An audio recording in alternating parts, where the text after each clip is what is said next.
ನಾಗರಾಜ್ ಅವರೇ ನಮಸ್ಕಾರ. ಸುದ್ದಿಸಾರ ಯೂಟ್ಯೂಬ್ ಚಾನಲ್ಗೆ ತಮಗೆ ಸ್ವಾಗತ. ನಾಗರಾಜ್ ಅವರೇ, ಕಳೆದ ಒಂದು ತಿಂಗಳಿಂದ ಶಿವಮೊಗ್ಗದಲ್ಲಿ ಪತ್ರಿಕಾ ಭವನದ ಬಗ್ಗೆ ದೊಡ್ಡ ಚರ್ಚೆ ನಡೀತಿದೆ. ಆ ಹೋರಾಟದ ಮುಂಚೂಣಿಯಲ್ಲಿ ನೀವಿದ್ದೀರಾ. ಆ ಹೋರಾಟದ ಬಗ್ಗೆ ಒಂದಿಷ್ಟು ಹೇಳಿ ನಮಗೆ. ನಮಸ್ಕಾರ.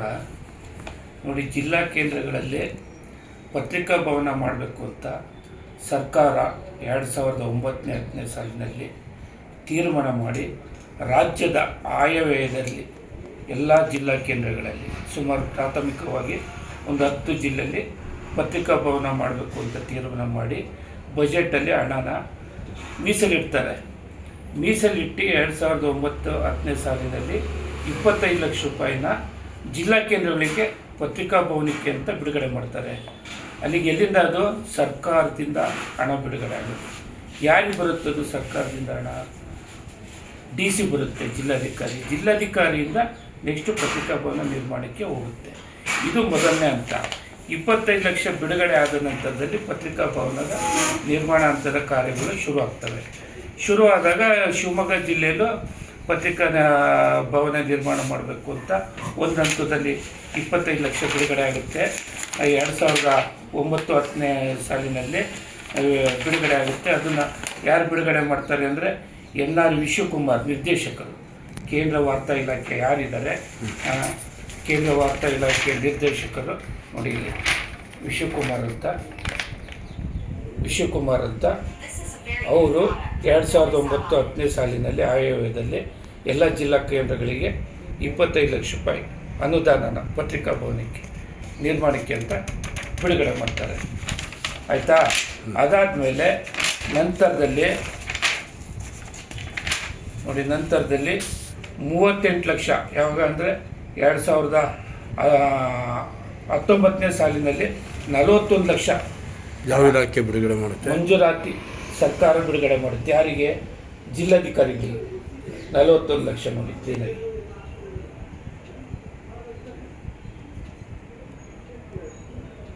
ಜಿಲ್ಲಾಧಿಕಾರಿಗಳ ಅಕೌಂಟಿಗೆ ಬರುತ್ತದೆ ಅಮೌಂಟ್ 41 ಲಕ್ಷ.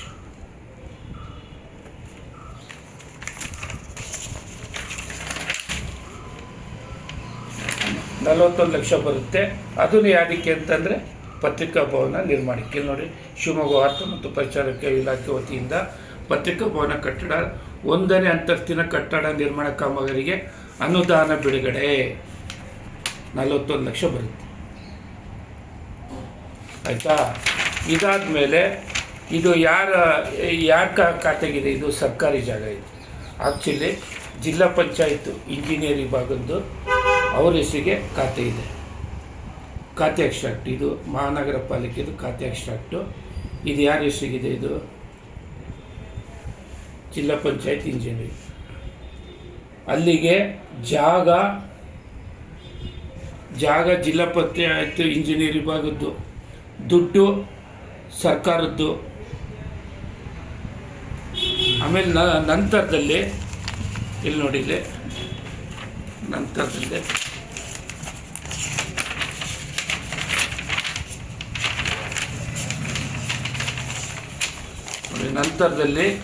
ರಿನೋವೇಷನ್ ಅಂತ 2021-22 ಸಾಲಿನಲ್ಲಿ PWD ಇಲಾಖೆಯಿಂದ ಪತ್ರಿಕಾ ಭವನ ರಿನೋವೇಷನ್ ಅಂತ ಅದು ಇಲಾಖಾ ಕಟ್ಟಡ ಅಂತ 75 ಲಕ್ಷ ಬಿಡುಗಡೆ ಆಗುತ್ತೆ. 75 ಲಕ್ಷ PWD ಇಲಾಖೆಯಿಂದ ಬಿಡುಗಡೆ ಆಗುತ್ತೆ. ಅಲ್ಲಿಗೆ ಇಷ್ಟೊಂದು ಹಣ ಬಿಡುಗಡೆ ಆಗಿ ಪತ್ರಿಕಾ ಭವನ ಕಟ್ಟಿದ ಮೇಲೆ ಅದು ಸರ್ಕಾರದ ಪತ್ರಿಕಾ ಭವನ ಅಲ್ವಾ? ಆದರೆ ಈಗೇನಾಗಿದೆ, ಅಲ್ಲಿ ಶಿವಮೊಗ್ಗ ಪ್ರೆಸ್ ಟ್ರಸ್ಟ್ ಅಂತ ನೋಡಿ, ಶಿವಮೊಗ್ಗ ಪ್ರೆಸ್ ಟ್ರಸ್ಟ್ ಅಂತ ಒಬ್ಬ ಕ್ರಾಂತಿದೀಪ ಪತ್ರಿಕೆ ಮಂಜುನಾಥ್ ಏನಿದ್ದಾರೆ, ಕ್ರಾಂತಿದೀಪ ಪತ್ರಿಕೆ ಮಂಜುನಾಥ್ ಅಂತ ಇದೊಂದು ಟ್ರಸ್ಟ್ ಡೀಲ್ ಮಾಡ್ಕೊಂಡಿದ್ದಾರೆ, ಶಿವಮೊಗ್ಗ ಪ್ರೆಸ್ ಟ್ರಸ್ಟ್ ಅಂತ. 2009-10 ಸಾಲಿನಲ್ಲಿ press trust deed N Manjunath ಬಿನ್ ಲೇಟ್ ಪೂಜಾರಿ ನಿಂಗಪ್ಪ ಅಂತ ನೋಡಿ. ಪೂಜಾರಿ ನಿಂಗಪ್ಪ ಸಂಪಾದಕರು, ಕ್ರಾಂತಿದೀಪ ಪತ್ರಿಕೆ ಇವರು. ಯಾವಾಗ? 2009 ಇಸ್ವಿ ತಿಂಗಳ 28ನೇ ದಿನಾಂಕದಂದು 2009-10 ಸಾಲಿನಲ್ಲಿ ಇದೊಂದು ಟ್ರಸ್ಟ್ ಡೀಡನ್ನು ಎಷ್ಟು ಜನ ಸದಸ್ಯರಿದ್ದಾರೆ ಟ್ರಸ್ಟ್? ಅದರಲ್ಲಿ ಒಟ್ಟು ಟೋಟಲ್ 23 ಜನ ಇರೋದು. 23 ಜನದಲ್ಲಿ 11 ಜನ ನೋಡಿ, 23 ಜನದಲ್ಲಿ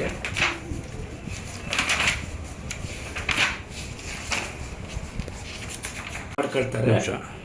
2009-10ನೇ ಸಾಲ ಟ್ರಸ್ಟ್ ಡೀಡ್ ಮಾಡ್ಕೊಳ್ತಾರೆ.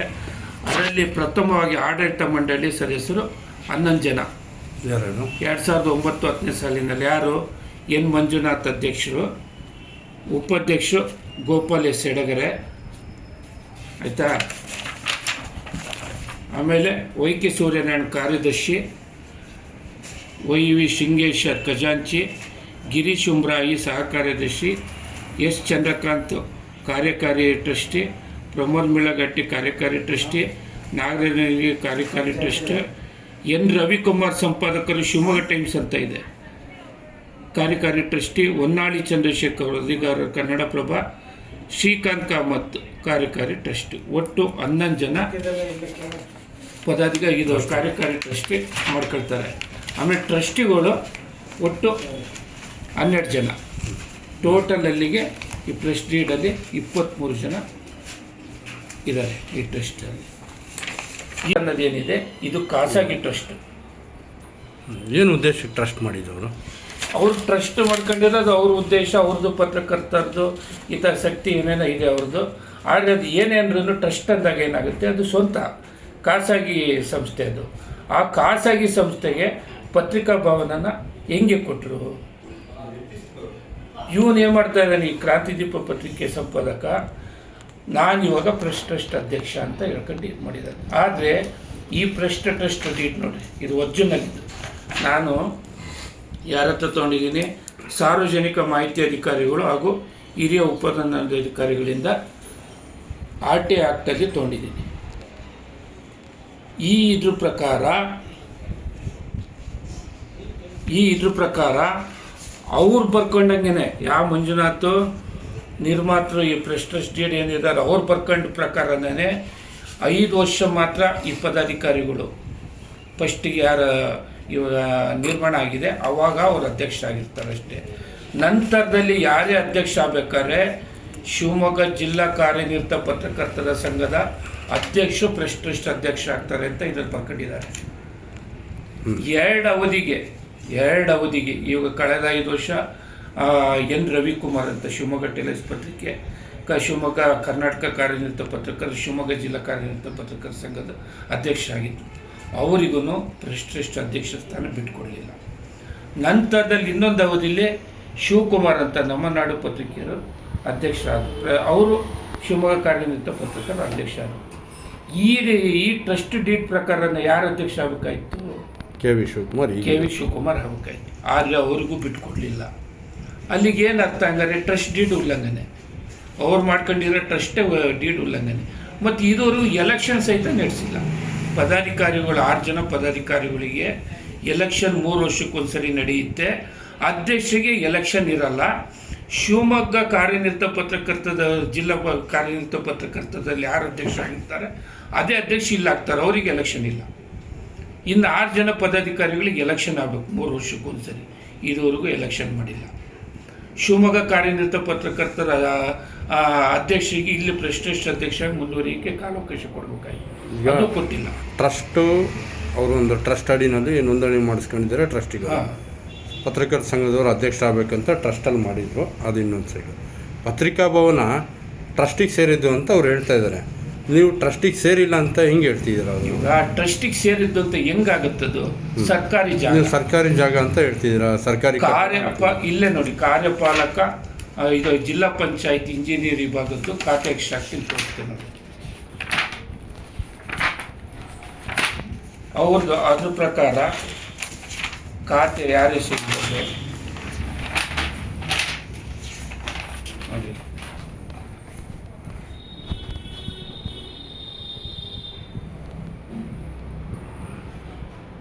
ಖಾತೆದಾರರು ಕಾರ್ಯಪಾಲಕ ಅಭಿಯಂತರರು ಕಚೇರಿ ಅವರ ಹೆಸರು ಇದೆ.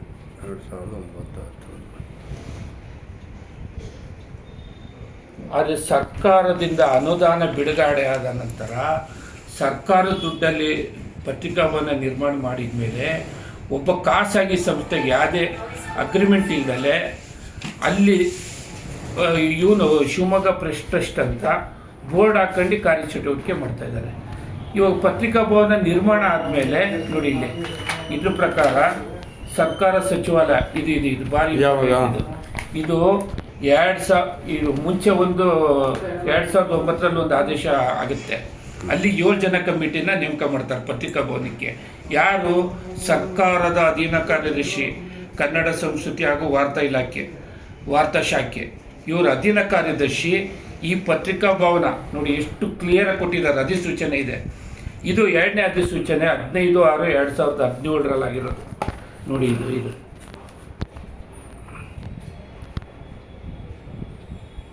2017 ಆಗಿರೋ ಅಧಿಸೂಚನೆ. ಇದು ಸರ್ಕಾರದ ಸಚಿವಾಲಯದ ಅಧಿಸೂಚನೆ. ಇದು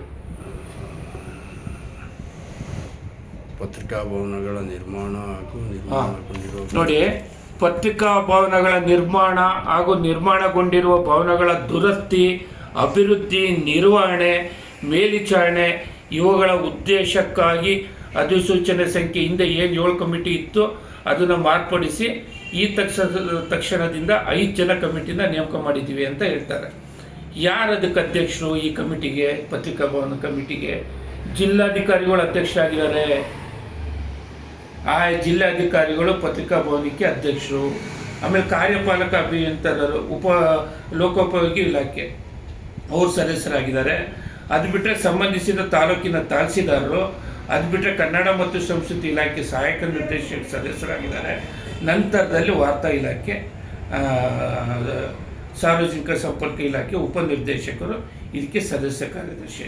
ಇದು 5 ಜನ ಕಮಿಟಿ. ಇವರು ಪತ್ರಿಕಾಭವನನ ನಿರ್ವಹಣೆ ಮಾಡಬೇಕಾಯಿತು, ಮೇಲುಸ್ತುವಾರಿ ಮಾಡಬೇಕಾಯಿತು.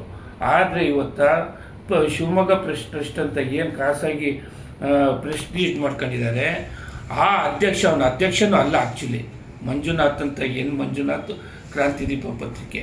ಇವರು ಶಿವಮೊಗ್ಗ ಪ್ರೆಸ್ ಟ್ರಸ್ಟ್ ಅಧ್ಯಕ್ಷ ಅಂತ ಹೇಳ್ಕೊಂಡು ನಾನು ಹೇಳ್ತಾ ಇರೋದು ಇದ್ರ ಪ್ರಕಾರ ನನಗೆ ಕೊಟ್ಟಿರೋ ಅವ್ರದ್ದು ಪ್ರೆಸ್ ಟ್ರಸ್ಟ್ ಡೀಡು ನಾನು ತೊಗೊಂಡಿದ್ದೀನಿ. ಉಪನೋಂದಣಿ ಅಧಿಕಾರಿಗಳಲ್ಲಿ ಅಥೆಂಟಿಕೇಟೆಡ್ ಆಗಿ ತೊಗೊಂಡಿದ್ದೀನಿ. ನಾನು ಸುಳ್ಳು ಹೇಳ್ತಾ ಇಲ್ಲ. ನೋಡಿ ಇಲ್ಲಿದೆ, RT ಆ್ಯಕ್ಟಲ್ಲಿ ತೊಗೊಂಡಿದ್ದೀನಿ. ನೋಡಿ RT ಆ್ಯಕ್ಟಲ್ಲಿ ಹಾಕಿ ತೊಗೊಂಡಿರೋದು. ಈಗ ಪತ್ರಿಕಾಭವನ ನಿರ್ವಹಣೆ ಜಿಲ್ಲಾಡಳಿತ ಮಾಡಬೇಕು ಅಂತ ಹೇಳ್ತೀರಾ. ಅದಕ್ಕೆ ಟ್ರಸ್ಟ್ ಅಧ್ಯಕ್ಷರು ಅಂತ ಹೇಳ್ಕೊಂಡು ಕೂತಿದ್ದಾರೆ ಅಂದರೆ ಅದಕ್ಕೆ ಮುಖ್ಯ ಕಾರಣ ಯಾರು? ಅಧಿಕಾರಿಗಳಲ್ಲಿ ಲೋಪ ಇಲ್ಲ. ಅಧಿಕಾರಿಗಳ ಕರ್ತವ್ಯ ನಿರ್ಲಕ್ಷ್ಯ. ಯಾವ ಅಧಿಕಾರಿಗಳು? ಜಿಲ್ಲಾಧಿಕಾರಿಗಳು. ಇದನ್ನ ಯಾರು ಮಾಡಬೇಕಾಯ್ತು ಅಂತಂದರೆ ಕೇಂದ್ರ ವಾರ್ತಾ ಇಲಾಖೆಯ ಕನಸಿನ ಕೂಸದು ಯಾವುದು ಪತ್ರಿಕಾಭವನ. ಆ ಕನಸಿನ ಕೂಸು ಇಲ್ಲಿ ವಾರ್ತಾಧಿಕಾರಿ ಯಾರಿದ್ದಾರೆ ಅದನ್ನು ನಮ್ಮದು ಪತ್ರಿಕಾಭವನ ಅಂತ ಹೇಳ್ಬೇಕಾಯ್ತು. ಆದರೆ ಇಲ್ಲೊಬ್ಬ ಮಾರುತಿ ಅಂತ ಇದನ್ನು ಭ್ರಷ್ಟ ಅಧಿಕಾರಿ, ಅಯೋಗ್ಯ, ಅವಿವೇಕಿ ವಾರ್ತಾಧಿಕಾರಿ, ಅದನ್ನು ಅಧಿಕಾರಿಗಳು ಗಮನಕ್ಕೆ ತರ್ತಾಯಿಲ್ಲ. ಇದು ನಮ್ಮದು ಪತ್ರಿಕಾಭವನ ಸಹ ನಮ್ಮ ಇಲಾಖೆಯಿಂದ ದುಡ್ಡು ಬಿಡುಗಡೆ ಆಗಿದೆ, ಅದನ್ನು ನಿರ್ವಹಣೆ ಮಾಡಬೇಕಾಗಿದ್ದು ನಾವು ಮಾಡಬೇಕು, ಸರ್ಕಾರ ಮಾಡಬೇಕು. ಅಲ್ಲಿ ಪ್ರೆಸ್ ಟ್ರಸ್ಟ್ ಮಾಡ್ತಾ ಇರೋದು ಸರಿಯಲ್ಲ. ಮತ್ತು ಪ್ರತಿದಿನ ಅಲ್ಲಿ ಪ್ರೆಸ್ ಮೀಟ್ ನಡೆಯುತ್ತೆ. ಇವಾಗ 10 ವರ್ಷದಿಂದ, ಇವಾಗ ಇನ್ನೂದು 5 ವರ್ಷ ಬಿಡಿ ಅವನೇ ಅಧ್ಯಕ್ಷ ಆಗಿದ್ದ. ನಂತರ 10 ವರ್ಷ ಅವಧಿಯಲ್ಲಿ ಅಧ್ಯಕ್ಷರು ಬೇರೆ ಆಗಬೇಕಾಯ್ತು ಕಾರ್ಯನಿರ್ವಹಿಸೋದು, ಅದು ಕೊಟ್ಟಿಲ್ಲ. ಅಲ್ಲಿಗೆ ಇವನು ಅಧ್ಯಕ್ಷನೇ ಅಲ್ಲ, ನಾವು ಪ್ರೆಸ್ ಟ್ರಸ್ಟ್ ಅಧ್ಯಕ್ಷ ಅಂತ ಹೇಳ್ತಾರೆ. ಅಲ್ಲಿಗೆ ಅದನ್ನು ಮೋಸ ತಾನೆ, ವಂಚನೆ ತಾನೆ. ನಾನು ಅಧ್ಯಕ್ಷ ಆಗಲಿಲ್ಲ, ಅಧ್ಯಕ್ಷ ಅಂತ ಹೆಂಗೆ ಹೇಳೋಕ್ಕಾಗುತ್ತೆ? ಅದು ವಂಚನೆ. ಎಲ್ಲ ಪತ್ರಕರ್ತರಿಗೆ ವಂಚನೆ ಮಾಡೋದು. ಹಿರಿಯ ಪತ್ರಕರ್ತ ಅಂತ ಹೇಳ್ತಾರೆ, ಪ್ರಶಸ್ತಿ ತಗೊಳ್ತಾರೆ. ಇವರು ನಾನು ಅಧ್ಯಕ್ಷ ಅಂತ ಹೇಳ್ಕೊಂಡು ಹೋಗ್ತಾರೆ. ಆ ಪ್ರೆಸ್ಟೀಜ್ ಅವ್ರು ಮಾಡ್ಕೊಂಡಿರೋ ಪ್ರೆಸ್ಟೀಜ್ ಪ್ರಕಾರನೇ ಅವ್ರ ಅಧ್ಯಕ್ಷರಲ್ಲ. ಆ್ಯಕ್ಚುಲಿ ಶಿವಕುಮಾರ್, ಇವಾಗ ಅಲ್ಲಿ ಶಿವಕುಮಾರ್ ಪ್ರೆಸ್ ಟ್ರಸ್ಟ್ ಟ್ರಸ್ಟಿಗೆ ಅಧ್ಯಕ್ಷರು ಅವರು ಶಿವಕುಮಾರ್ ಆಗಬೇಕಾಯಿತು. ಆದರೆ ಈಗ ಪತ್ರಿಕಾ ಭವನನ ಟ್ರಸ್ಟ್ ಅಡಿನಲ್ಲಿ ತಗೊಂಡು ನಾನೇ ಟ್ರಸ್ಟ್ ಅಧ್ಯಕ್ಷ ಅಂತ. ನಾನೇ ಟ್ರಸ್ಟ್ ಆ್ಯಕ್ಚುಲಿ ಅದು ಕೊಡಕ್ಕೆ ಪತ್ರಿಕಾ ಭವನ ಟ್ರಸ್ಟಿಗೂ ಕೊಡಕ್ಕೆ ಬರೋದಿಲ್ಲ, ಯಾವುದಕ್ಕೆ ಕೊಡಕ್ಕೆ ಜಿಲ್ಲಾಡಳಿತ ತಗೊಳ್ಬೇಕು ಅಂತ ನಿಮ್ಮ ಇದ್ರ ಪ್ರಕಾರ. ಇದ್ರ ಪ್ರಕಾರ ಸರ್ಕಾರದ ಆದೇಶ ಸೂಚನೆ ಪ್ರಕಾರ ಜಿಲ್ಲಾಧಿಕಾರಿಗಳು ನಿರ್ವಹಣೆ ಮಾಡಬೇಕಾಗಿತ್ತು. ರಾಜ್ಯಪಾಲರ ಆಜ್ಞಾನುಸಾರ, ಆದೇಶಾನುಸಾರ ಅಂತ ಇದೆ. ಇಂಥ ವೈಲೇಟ್, ಇಂಥ ಅಧಿಸೂಚನೆಯನ್ನು ಜಿಲ್ಲಾಧಿಕಾರಿಗಳು ವೈಲೇಟ್ ಮಾಡಿದ್ದಾರೆ. ಅದರಲ್ಲಿ ವಾರ್ತಾಧಿಕಾರಿ ಏನಂತ ಇದ್ದಾನೆ, ಎಂಥ ದುರಂತ ಅಂತಂತಂದರೆ ಇದು ದುರದೃಷ್ಟ ಅಥವಾ ದುರಂತ ಅಂತಿರೋ ಅಥವಾ ವಾರ್ತಾಧಿಕಾರಿ ಯಾಕೆ ಹಂಗಾಗಿದ್ದಾನೆ ಅಂತಿರೋ, ಅವ್ರಿಗೆ ಏನಾಗಿದೆ ಅಂತಲೇ ನನಗೆ ಅರ್ಥ ಆಗಲ್ಲ. ಅವನು ಅಧಿಕಾರಿಗಳಿಗೆ ಗಮನಕ್ಕೆ ತರಬೇಕಾಯ್ತು. ಸರ್ ಇದು ನೋಡಿ ಪತ್ರಿಕಾ ಭವನ ನಮ್ಮದಿದು, ನಮ್ಮ ಇಲಾಖೆಯಿಂದ 25 ಲಕ್ಷ ಬಿಡುಗಡೆ ಆಗಿದೆ, ನಂತರ ದುಡ್ಡು ಬಿಡುಗಡೆ ಆಗಿದೆ, ನಮ್ಮ ಇಲಾಖೆ ಕನಸಿನ ಕೂಸು ಎಲ್ಲ ಜಿಲ್ಲೆಗಳು ಕಟ್ಟಿದ್ದಾರೆ, ನಾವು ನಿರ್ವಹಣೆ ಮಾಡಬೇಕು ಅಂತ. ಆದರೆ ಅವನು ಟ್ರಸ್ಟ್ ಇಂದು ಅಂತ ಹೇಳ್ಕೊಂತಿರುತ್ತಾನೆ. ಅವನೇ ವಾರ್ತಾಧಿಕಾರಿ ಮಾರುತಿ ಇಲ್ಲಿ ಶಿವಮೊಗ್ಗ ಜಿಲ್ಲೆಯಲ್ಲಿ ಇವಾಗ ಸಹಾಯಕ ನಿರ್ದೇಶಕನಾಗಿದ್ದಾನೆ. ಅವನು ಇದು ಟ್ರಸ್ಟಿಗೆ ಸೇರಬೇಕು ಅಂತ ಅಧಿಕಾರಿಗಳಿಂದ ದಾರಿ ತಪ್ಪಿಸ್ತಾ ಇದ್ದಾನೆ. ಹಾಗಾಗಿ ಏನಾಗ್ತಾ ಇದೆ, ಈ ಆದೇಶ ಅವ್ನು ತೋರಿಸ್ತಾನೆ ಇಲ್ಲ, ನಾವು ತೋರಿಸ್ಬೇಕು. ಎಂಥ ದುರಂತ ನೋಡಿ ಇದು. ಆದೇಶಗಳನ್ನ ಸರ್ಕಾರಿ ದಾಖಲೆಗಳು ನೀವು ತೋರಿಸ್ಬೇಕು, ನಾವು ತೋರಿಸ್ಬೇಕಾಗಿದೆ. ನಾವಿವಾಗ ಒಂದು ಹೋರಾಟ ಮಾಡ್ತಾ ಇದೀವಿ. ಕರ್ನಾಟಕ ಕಾರ್ಯನಿರತ ಪತ್ರಕರ್ತರ ಧ್ವನಿ ಸಂಘದ ಅಧ್ಯಕ್ಷ ಆಗಿದ್ದೀನಿ. ಈಗ ಇದ್ರ ಬಗ್ಗೆ ನಮಗೆ ಗೊತ್ತಾಯಿತು. ಅಲ್ಲಿ ಅನಧಿಕೃತವಾಗಿ ಈ ಟ್ರಸ್ಟ್ ಅಡಿಯಲ್ಲಿ ಇದು ಪ್ರೆಸ್ ಮೀಟ್ ಮಾಡ್ತಾ ಇದ್ದಾರೆ. ಒಂದು ಪ್ರೆಸ್ ಮೀಟಿಗೆ ನೋಡಿ ಜನರಿಂದ, ಸಾರ್ವಜನಿಕರಿಂದ 2,000 ರೂಪಾಯಿ ದುಡ್ಡು ವಸೂಲಿ ಮಾಡ್ತಾರೆ. ಇವ್ರಿಗೆ ಆದೇಶ ಕೊಟ್ಟಾರೆ ಯಾರು 2,000 ರೂಪಾಯಿ ವಸೂಲಿ ಮಾಡೋಕ್ಕೆ? ಯಾರು ಕೊಡಬೇಕು? ಇದ್ರ ಪ್ರಕಾರ, ಈ ಸರ್ಕಾರಿ ಆದೇಶ ಪ್ರಕಾರ ಜಿಲ್ಲಾಧಿಕಾರಿಗಳು ಅವ್ರಿಗೆ ಏನಾದ್ರು ಹ್ಯಾಂಡ್ ಓವರ್ ಮಾಡಿದರೆ ಇದು ಬಿಲ್ಡಿಂಗನ್ನು ನಾನು ಒಪ್ಕೊಳ್ತೀನಿ. ಎಲ್ಲಿ ಬಿಲ್ಡಿಂಗ್ ಹ್ಯಾಂಡ್ ಓವರ್ ಮಾಡಿದ್ದಾರೆ ನೋಡಿ. ಇಲ್ಲಿ ಇದ್ರ ಪ್ರಕಾರನೇ ನೋಡಿ, PWD ಇಲಾಖೆ ಪ್ರಕಾರ ನೋಡಿ, ಇದು ಎಷ್ಟು ಕ್ಲೀನಾಗಿದೆ. ಇದ್ರ ಪ್ರಕಾರ ಯಾರ್ದು ಕಟ್ಟಡ ಅಂತ ಹೇಳ್ತಾರೆ, ಇಲಾಖಾ ಕಟ್ಟಡ ಅಂತ. 75 ಲಕ್ಷ ಇಲಾಖಾ ಕಟ್ಟಡ ಅಂತ ಬಿಡುಗಡೆ ಮಾಡ್ತಾರೆ ನೋಡಿ. ಇದು ಲೆಕ್ಕ ಶೀರ್ಷಿಕೆ ಇಲಾಖಾ ಕಟ್ಟಡ ಅಂತ. ಇಲಾಖಾ ಕಟ್ಟಡ ಅಂದ್ರೆ ಅಲ್ಲಿಗೆ ಏನರ್ಥ? ಸರ್ಕಾರದ ತಾನೇ ಅದು ಪತ್ರಿಕಾ ಭವನ. 75 ಲಕ್ಷ ಬಿಡುಗಡೆ ಆಗಿರೋದು ಏನಕ್ಕೆ? ರಿನೋವೇಷನ್ಗೆ. ಅದು ದುಡ್ಡು ಖರ್ಚಾಗಿಲ್ಲ ಅಷ್ಟಲ್ಲಿ. ಅಲ್ಲೂ ಭ್ರಷ್ಟಾಚಾರ ಏನೋ ನಡೆದಿದೆ. 75 ಲಕ್ಷ ರಿನೋವೇಷನ್ಗೆ. ಕೆಳಗಡೆ ಒಂದು ರಿನೋವೇಷನ್ ಮಾಡೋಕ್ಕೆ 75 ಲಕ್ಷ.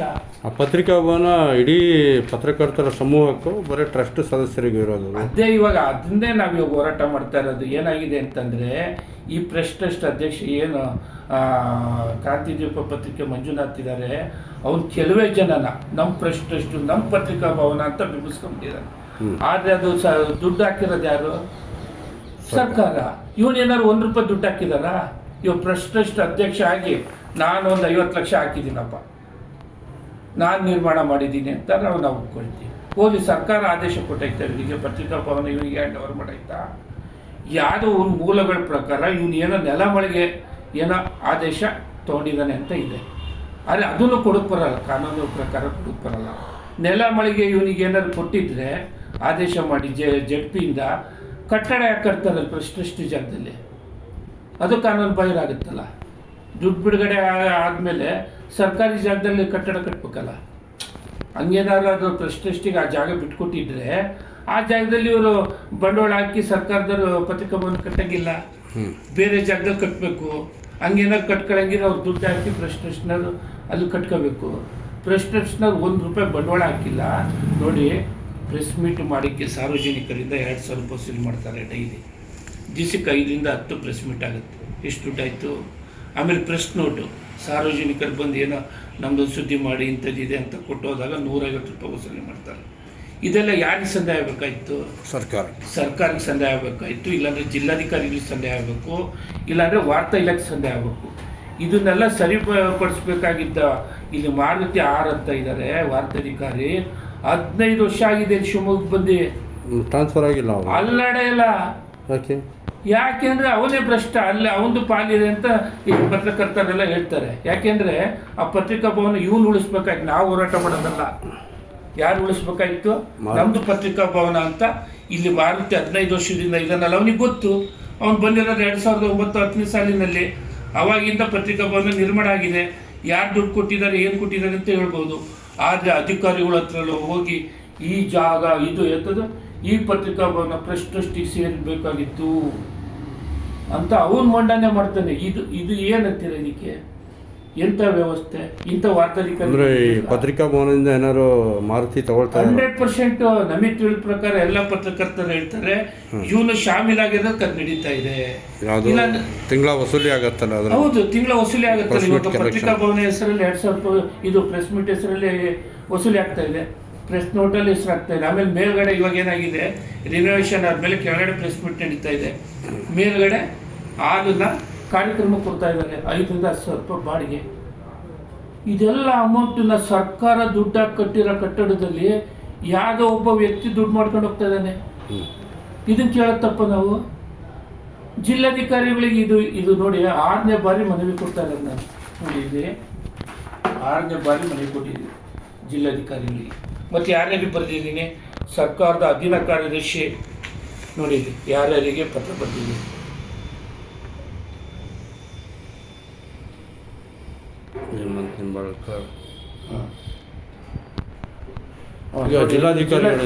ಜಿಲ್ಲಾಧಿಕಾರಿಗಳಿಗೆ ನೋಡಿ ಇದು 6ನೇ ಬಾರಿ ಮನವಿ ಕೊಟ್ಟಿದ್ದಾರೆ. ನೋಡಿ ಇದು ಎಷ್ಟನೇ ಬಾರಿ?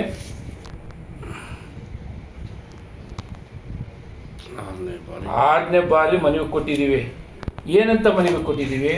ಸರ್, ಇದು ಸರ್ಕಾರಿ ಕಟ್ಟಡ, ನೀವು ಈ ಪತ್ರಿಕಾ ಭವನಕ್ಕೆ ಅಧ್ಯಕ್ಷರು, ದಯಮಾಡಿ ನಿಮ್ಮ ವಶಕ್ಕೆ ತಗೊಂಡು ಅಲ್ಲಿ ಆಡಳಿತಾಧಿಕಾರಿ ನೇಮಿಸಿ, ಅಲ್ಲಿ ಬರತಕ್ಕಂಥ ಹಣ ಏನು ವಸೂಲಿ ಆಗುತ್ತೆ ಅಲ್ಲಿ ಹಗಲು ದರೋಡೆ, ಇದನ್ನೇನಂತ ಹೇಳಿ ಪತ್ರಿಕಾ ಭವನದಲ್ಲಿ ಸರ್ಕಾರಿ ಭವನದಲ್ಲಿ ಕೂತ್ಕೊಂಡು ಹಗಲು ದರೋಡೆ ಮಾಡೋದು, ಸುಲಿಗೆ ಮಾಡೋದು, ಆ ಹಣನ ಮನೆಗೆ ತಗೊಂಡೋಗೋದು. ಅದ್ರಲ್ಲಿ ಕೂತ್ಕೊಂಡು ಇದೇ ಭ್ರಷ್ಟಶ್ರೇಷ್ಠ ಅಧ್ಯಕ್ಷ ಅಂತ. ನನ್ನ ಪ್ರಕಾರ ಭ್ರಷ್ಟಶ್ರೇಷ್ಠ ಅಧ್ಯಕ್ಷ ಅಲ್ಲ. ನನ್ನ ಪ್ರಕಾರ ಈ ಬೈಲ ನನ್ನ ಹತ್ರ ಇದೆ. ಈ ಬೈಲ ಮತ್ತೇನಾದ್ರು ಬೈಲ ಬೇರೆದಿದ್ರೆ ನನಗೆ ಗೊತ್ತಿಲ್ಲ. ನಾನು ಉಪನೋಂದಣಿ ಅಧಿಕಾರಿಗಳೆಲ್ಲ ಹಾಕೊಂಡು ಈ ಪ್ರೆಸ್ಟೀಡನ್ನು RTI ಹಾಕೊಂಡು ಅಧಿಕೃತವಾಗಿ ಪಡ್ಕೊಂಡಿದ್ದೀನಿ. ಅಲ್ಲಿ ಟ್ರಸ್ಟ್ ಸದಸ್ಯರಿಗೆ ಯಾವುದೇ ಮತದಾನ ಹಕ್ಕಿಲ್ಲ ಅಂತ ಹೇಳ್ತಾರೆ, ಮತ್ತು ಯಾವುದೇ ಅಲ್ಲಿ ಫಂಡಿಂಗ್ ಕೇಳಂಗಿಲ್ಲ ಅಂತ ಹೇಳ್ತಾರೆ. ಹಂಗಾದ್ರೆ ಪತ್ರಕರ್ತರು ಟ್ರಸ್ಟ್ ಸದಸ್ಯರು ಯಾಕೆ ಆಗಬೇಕು? ಅಲ್ಲಿ ಯಾವುದೇ ಡಿವಿಡೆಂಡ್ ಕೇಳಂಗಿಲ್ಲಂತೆ, ಬಡ್ಡಿ ವ್ಯವಹಾರ ಕೇಳಂಗಿಲ್ಲಂತೆ, ಹಣಕಾಸು ವ್ಯವಹಾರ ಕೇಳಂಗಿಲ್ಲಂತೆ, ಮತ್ತು ಸದಸ್ಯರಿಗೆ ಮತದಾನ ಹಾಕಿಲ್ಲ. ನೆಕ್ಸ್ಟ್ ಹೋರಾಟ ಯಾವ ಥರ? ನೆಕ್ಸ್ಟ್ ಹೋರಾಟ ಇವಾಗ ನಾವೇನಾಗಿದೆ, ಮೊದಲನೇ ಹಂತದಲ್ಲಿ ನಾವೇನು ಮಾಡಿದ್ವು, DC-ಗೆ ಮನವರಿಕೆ ಮಾಡಿ 3-4 ಬಾರಿ ಮನವಿ ಕೊಟ್ಟಿದ್ವಿ.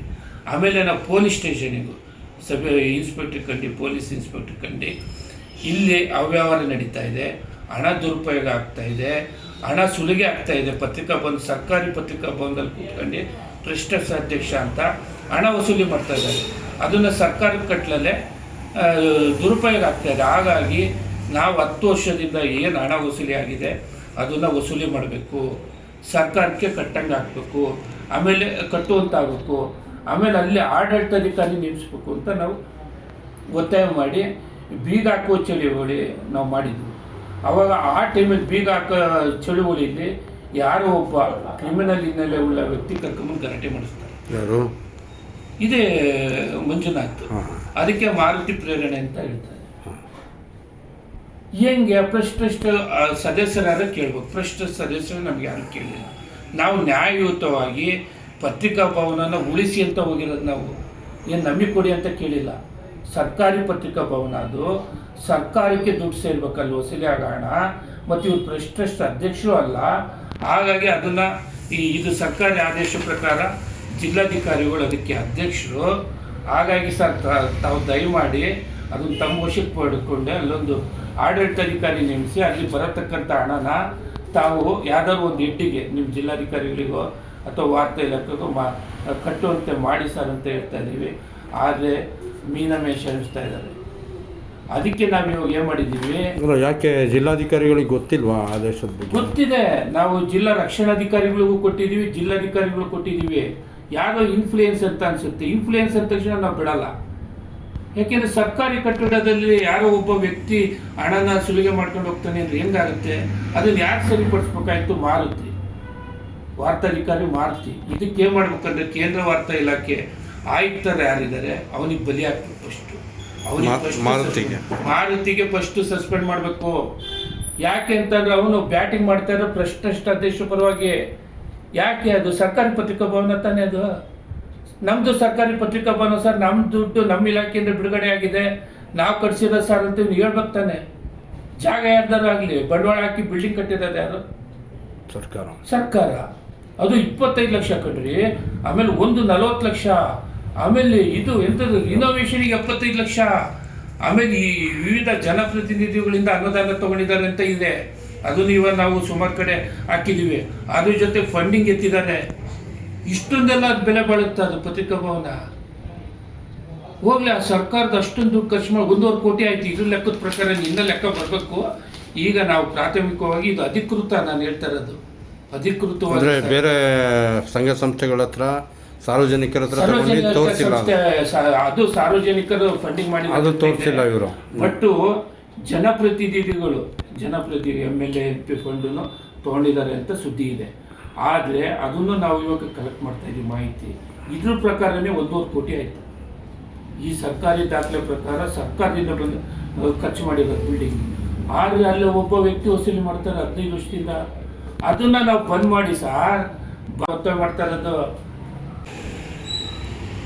15 ವರ್ಷದಿಂದ ಮಾರುತಿ ಈ ವಾರ್ತಾ ಇಲಾಖೆ, ಶಿವಮೊಗ್ಗ ವಾರ್ತಾ ಇಲಾಖೆ ಮಾರುತಿ ಏನಿದ್ದಾನೆ 15 ವರ್ಷದಿಂದ ಇದ್ದಾನೆ ಇಲ್ಲಿ. ಅವನಿಗೆಲ್ಲ ಗೊತ್ತಿದೆ ಪತ್ರಿಕಾ ಭವನ ಅಂದರೆ ಏನು, ಪತ್ರಿಕಾ ಭವನ ಯಾರ್ದು, ಎಷ್ಟೇ ದುಡ್ಡು ಬಿಡುಗಡೆ ಆಗಿದ್ದಾರೆ. ಇವನು ಹೊಸ ಅಧಿಕಾರಿ ಆಗಿದ್ದರೆ ಏನೂ ಗೊತ್ತಿಲ್ಲ ಅಂತ ಹೇಳ್ಬೋದು. ಸಂಪೂರ್ಣ ಗೊತ್ತಿದೆ. ಅವನು ಇಲಾಖೆ ಪರವಾಗಿರ್ಬೇಕಾಗಿತ್ತು, ಸರ್ಕಾರಿ ಕಟ್ಟಡ ಪರವಾಗಿರ್ಬೇಕಾಗಿತ್ತು. ಆದರೆ ಎಲ್ಲ ಅಧಿಕಾರಿಗಳಿಗೆ DC ಹತ್ರ ಹೋಗಿ, SP ಹತ್ರ ಹೋಗಿ, ಟ್ರಸ್ಟ್ ಅಧ್ಯಕ್ಷರಿಗೆ ಪರವಾಗಿ ಮಾತಾಡ್ತಾನೆ. ಎಂಥ ದುರಂತ ನೋಡಿ.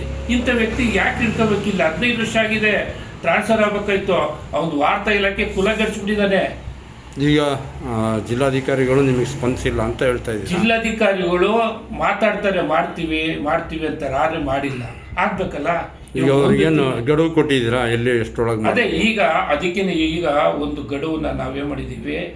ಈಗ ಅವರು ಆಡಳಿತಾಧಿಕಾರಿ ನೇಮಿಸ್ತಿಲ್ಲ ಅಂತಂದರೆ ನಮ್ಮದು ಕರ್ನಾಟಕ ಕಾರ್ಯನಿರತ ಪತ್ರಕರ್ತರ ಧ್ವನಿ ಸಂಘಟನೆ ಏನಿದೆ ಇದು ರಾಜ್ಯವ್ಯಾಪಿ ಇದೆ. ರಾಜ್ಯವ್ಯಾಪಿ 3,500 ಜನ ಪತ್ರಕರ್ತರಿದ್ದಾರೆ. ಎಲ್ಲರಿಗೂ ನಾವು ಕರೆ ಕೊಡ್ತೀವಿ.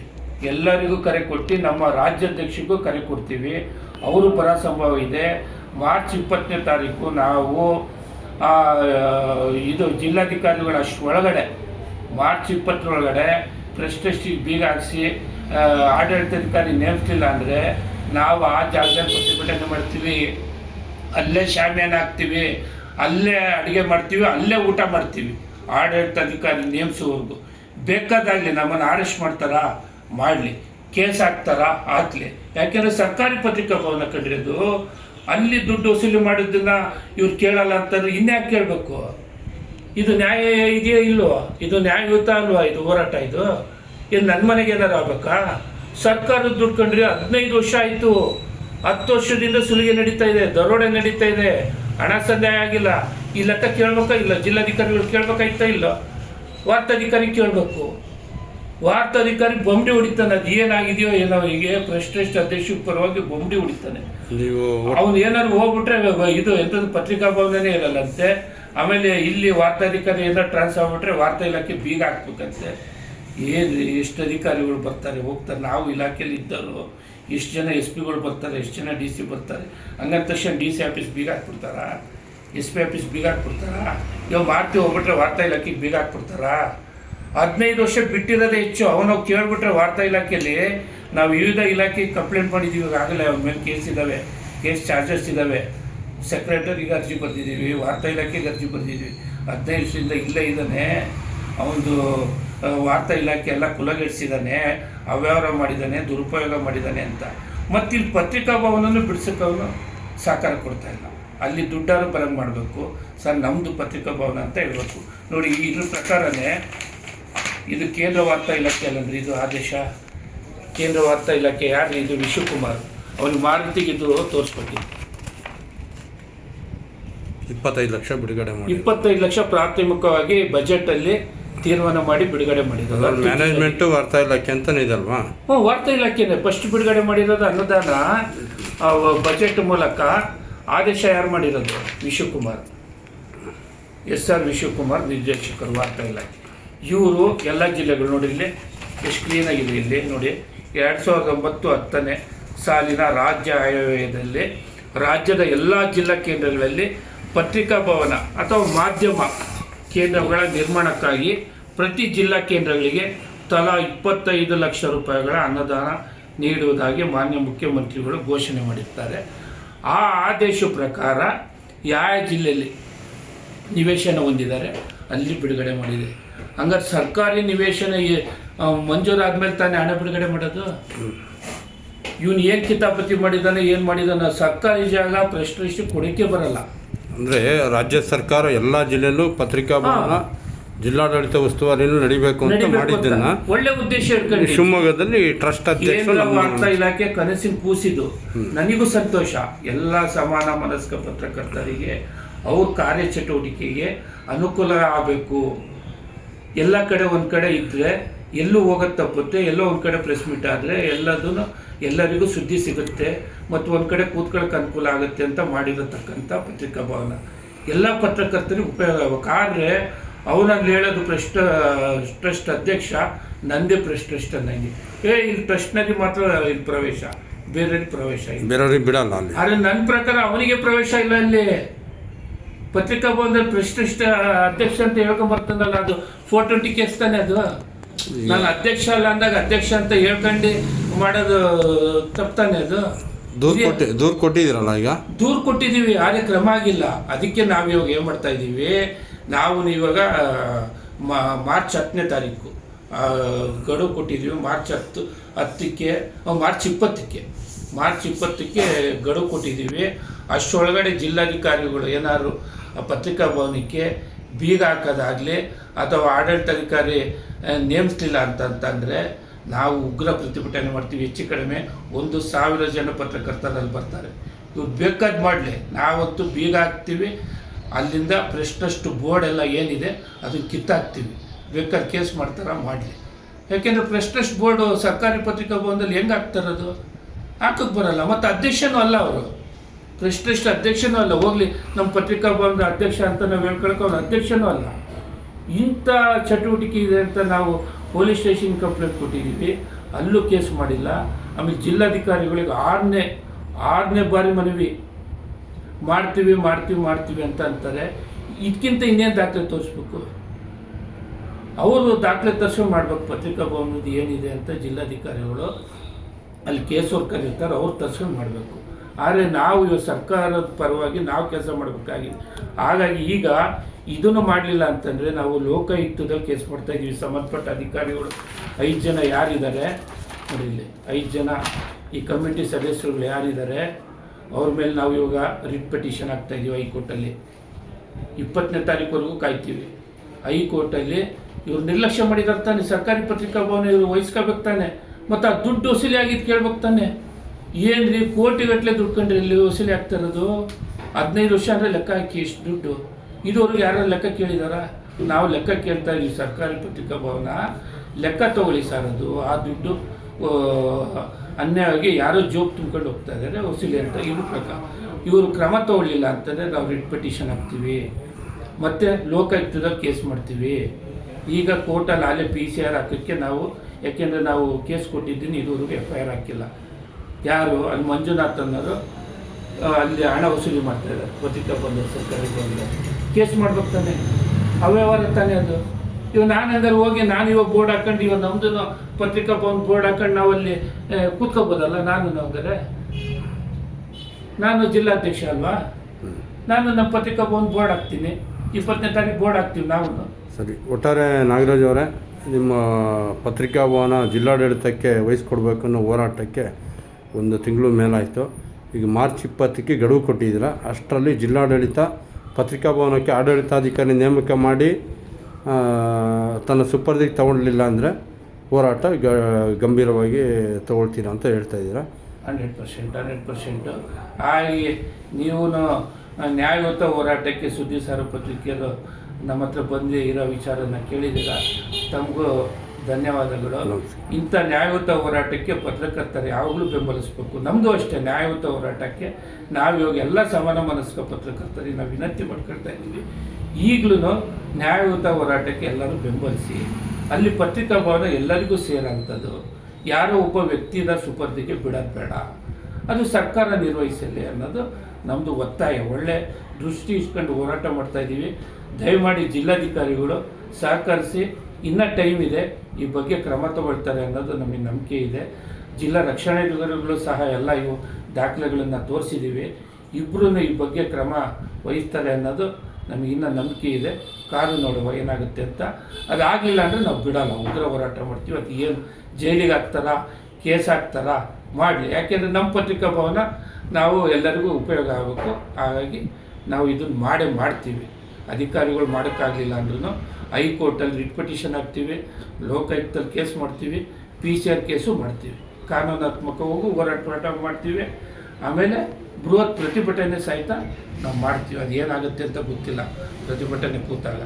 ಯಾಕೆ ಅಂತಂದರೆ ಅಷ್ಟೊಂದು ಜನ ಬಂದಾಗ ಪತ್ರಿಕಾ ಭವನ ನಾವು ಉಳಿಸ್ಬೇಕು ತಾನೆ ಎಲ್ಲರಿಗೂ. ಈ ಬಗ್ಗೆ ಎಲ್ಲರಿಗೂ ಮಾಹಿತಿ ನೀಡಿದ್ದೀರಾ? ಈಗಾಗಲೇ ಮಾಹಿತಿ ನೀಡಿದ್ದೀವಿ. ಇವಾಗ ಪೊಲೀಸ್ ಇನ್ಸ್ಪೆಕ್ಟ್ರಿಗೂ ನಾನು ಮನವಿ ಕೊಟ್ಟು ಬಂದಿದ್ದೀನಿ, ಸರ್ ಇಂಥ ದಿನಾಂಕ ನಾವು ಪ್ರತಿಭಟನೆ ಮಾಡ್ತಾಯಿದ್ದೀವಿ, ನಮಗೆ ಅನುಮತಿ ಕೊಡಬೇಕು ಮೈಕಿಗೆ, ಮತ್ತು ಅಲ್ಲಿ ಶಾಮಿಯಾನ ಹಾಕೋಕ್ಕೆ. ಅಲ್ಲೇ ಅಡುಗೆ ಮಾಡ್ತೀವಿ ನಾವು, ಅಲ್ಲೇ ತಿಂಡಿ ಮಾಡ್ತೀವಿ ಪತ್ರಿಕಾ ಭವನದಲ್ಲೇ. ನಮ್ಮ ಸರ್ಕಾರಿ ಪತ್ರಿಕಾ ಭವನ ಯಾರಿಗೆ ಕೇಳ್ಬೇಕು ನಾವು? ಅಲ್ಲೇ ಶಾಮಿಯಾನ ಹಾಕಿ ಅಲ್ಲೇ ಅಡುಗೆ ಮಾಡ್ತೀವಿ, ಅಲ್ಲೇ ಮೈಕ್ ಹಾಕ್ತೀವಿ. ಯಾಕೆಂದರೆ ಘೋಷಣೆ ಕೊಡ್ಬೇಕಲ್ಲ. ಅದು ಅವತ್ತೇ ಮುಗಿಯಿತು ಅಥವಾ ಒಂದು ವಾರ ಮುಗಿಯಿತು. ಆ ಪತ್ರಿಕಾ ಭವನ ಆಡಳಿತಾಧಿಕಾರಿ ನೇಮಿಸೋವರೆಗೂ ನಾವು ಬಿಡಲ್ಲ. ಸರ್ಕಾರಿ ಪತ್ರಿಕಾ ಭವನ ಉಳಿಬೇಕು ಅನ್ನೋದು ನಮ್ಮದು ಆಶಯ, ಒತ್ತಾಯ. ಅದಕ್ಕೆ ಎಲ್ಲರದ್ದು ಬೆಂಬಲ ಬೇಕು ಅಂತ ಸರಿ, ನಮಸ್ಕಾರ. ನಮಸ್ಕಾರ.